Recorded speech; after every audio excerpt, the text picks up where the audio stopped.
So people have been really angry about some of the stuff that I'm gonna say later. And the thing that most people playing TC2 now is being angry is that first, the arsonist or pyro flamethrower effect, the new effect. Second, the new maps.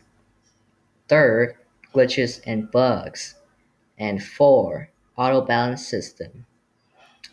And that's four of the things that people mostly that are watching this video and playing TC2 is gonna agree. Back in the old days, like in 2019, the flamethrower effect is just the normal fire effect, that you can basically get in Roblox video.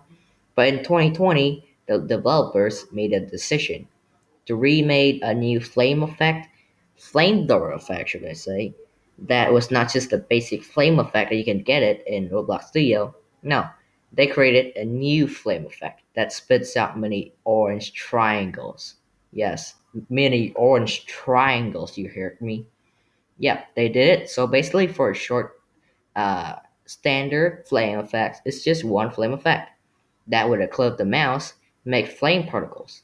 It's pretty simple, but with a new particle, now it spits out many orange triangles. Orange triangles. That when you fire this out, it doesn't fire just one particle, it fires out a bunch of them. So imagine this.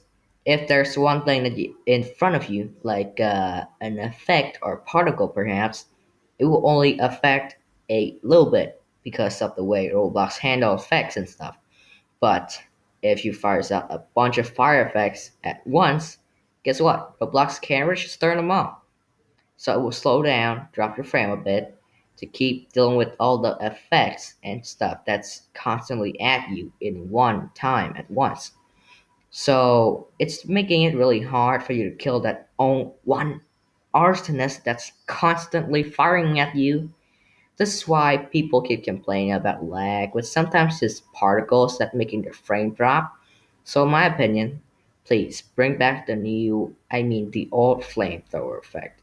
I really do like it, and if you want to remake models and stuff, that's fine for me. It looks cool, but the one thing that you don't want to change is effects, and especially effects that ruins everyone's game. So, second thing being maps. And this is not really hard to tell because it's just like the flame particle effect. They just use it on a map, so that explains why two of these maps, that one of them is being reworked, and the second being added into the game. Kills your frame so much. The first being the map of the sun effect. The map that used to be the only two maps that have dark night sky. Now it received a rework and they made it extra bright and extra laggy. The first map is with the sun effect, yeah, yeah. And the second map being frost. You know the map. You know the map that where you just switch maps and you see it, you just go, ugh, not this map again. Before you leave and go into a new server just to find the same map there. There's one problem with two of these maps that have in common is that they kill your frame per second. That's really obvious. If you have a normal running computer that already struggles to deal with the game already, adding more frame kills you receive from playing on the map just makes you want to switch to a different game and be done with all the bullshit. But there is another problem that I personally think that half of the frost map you don't know that the vents into the control point. Yeah, that one. Mechanics can just safely build a sentry up there without the enemy team knowing, unless there's a good annihilator there to put an end to the sentry nest. And the second problem being it too indoor kind of map.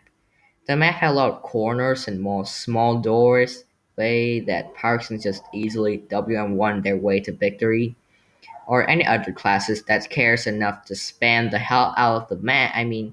Out of the corner, unless there's air blasting pyros that exist. Not to mention the glitch that blocks your line of sight fighting with the enemies in the last point. That just basically makes this map the worst map in the game, in my experience. So the third being glitches and bugs.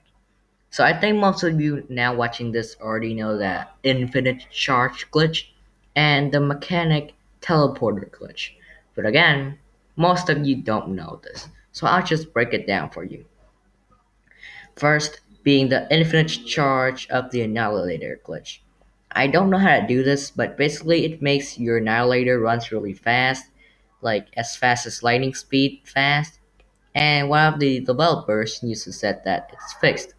But eventually they take that back because as my explorer or what I call half cursed video showed that it was not fixed.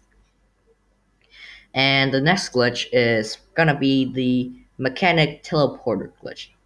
Basically, you place down a teleporter on the community map, or the payload map, or the map where you push the bomb to a giant hole, and some magic happens, turn your teleporter into an indestructible, no dying, invincible tele that will stay at that position forever. Even if you switch class or change maps, it will let you teleport out of the map whenever you want. Just use the Eureka effect. And if you don't know how to use your Eureka effect, basically, if you have a exit teleport, it doesn't need to be working. You just need to have one anywhere. You can basically teleport to it anytime and anywhere you want. Just use the Eureka effect, have it equipped outside, and press R, and then it will show you a board that says exit or home. Home basically just teleport the base, to spawn. And second is the exit that lets you teleport to your teleporter exit. And it doesn't need to have uh, it doesn't need to be working. You just need an exit. You don't really need the other the other way in. Just need the exit. So when you use the Eureka effect, range to teleport to the exit tele, and there we go. Now you can build sentries, dispenser, anything, but a working tele. Because the game registered your tele as now a non-existent object in the game, so you can't really make it work, like place a intec tele that lets your teammates get in, because now you can't do that. But you can now know why there's floating set teleporters when you go into a map and look into the sky. And yeah, third thing is the frost map. The black thing that just covers the base and it doesn't let you see the enemy base. That glitch. So that's just bad map making. The map that they make, they didn't fix all the glitches that the map makes. So that's just on them because they make good maps, but sometimes they make bad maps too. So you can't blame them. It's their developers. Sometimes they make mistakes. You can't always do the right thing. You're probably gonna have some errors all the time. Move on. So fourth and final thing to be talking about is the auto balance system. Let me ask you this. Have you ever been playing in a match where your team's winning and at the nearly end of the map, where there's like 5 seconds into the end, you heard a spawn sound, and next thing you notice is you're now on the other team, and the round ends with you being on the loser team. Yeah, I think most people that play this game have that moment before. Yeah, if you don't, then you're a lucky man or a woman or a kid or whatever. The point being, the auto balance system is broken sometimes, but most of the time it's because some random guy on the other team left because his mom called him for dinner, making the team unbalanced. So the system auto balanced a random person on the other team to make it balanced again. That's gonna be it for this video. Thanks for watching this video and thanks for supporting my channel. I didn't really think that most people will know about this channel, and neither does tc2. because tc2 is a small game that based on tf2, and I don't think much people play it because arsenal exists, but tc2 will always be my favorite game and will always be my favorite game. It will always have a place in my heart and stuff, and it's always been a special thing for me since a year ago, since I started playing this game. And since then I have never really been playing any other game, unless when I make a call with Alex and he's bored or something, we can play other games, but only that time, it's a special time. But well, yeah, thanks for watching this video, and hope to see you guys on my next video. And thanks again. Goodbye.